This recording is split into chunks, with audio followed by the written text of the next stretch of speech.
Woman at War is a film that wasn't on my radar, but has a 97% certified fresh rating on Rotten Tomatoes. That was the #1 thing.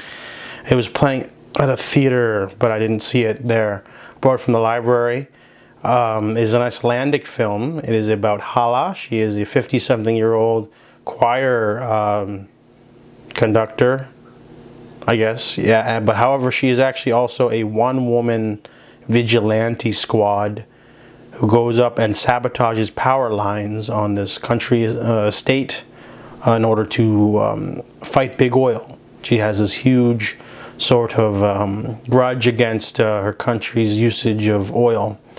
There's only one person who assists her and knows about her plans.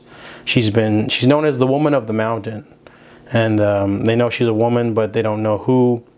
And in the film's opening act, she barely escapes, but realizes she's going to become an adoptive mother. 4 years ago, her and her twin sister wanted to adopt children, and they finally got the go-ahead to do so. However, this changes everything because she's trying to fight big oil.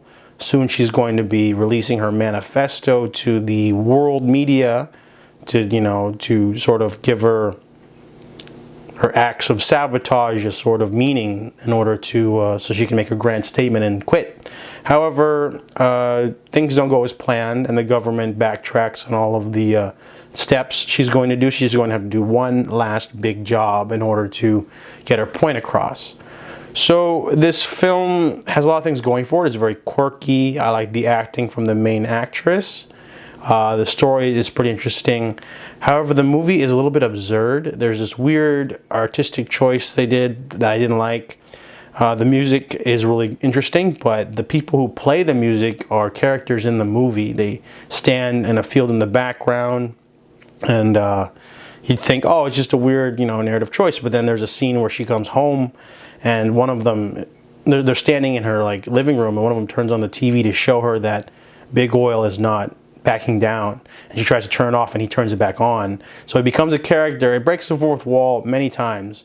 They appear in the weirdest of places to show, oh, things are gonna, get, crazy. But I thought it was a bad narrative choice. It's just because, to have them there, sure.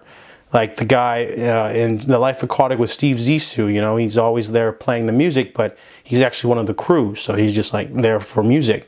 He doesn't just all of a sudden, talk to the audience.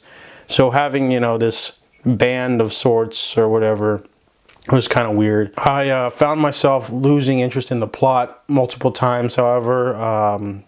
The movie's a little bit wacky near the end, not as believable. But overall, it's an interesting film to watch. It's Icelandic. I just didn't do anything for me, really. I mean, a lot of the critics loved it. That's why it had such a high rating. But for me, it just, the acting was good and not much else. So I give Woman at War a 3 out of 10.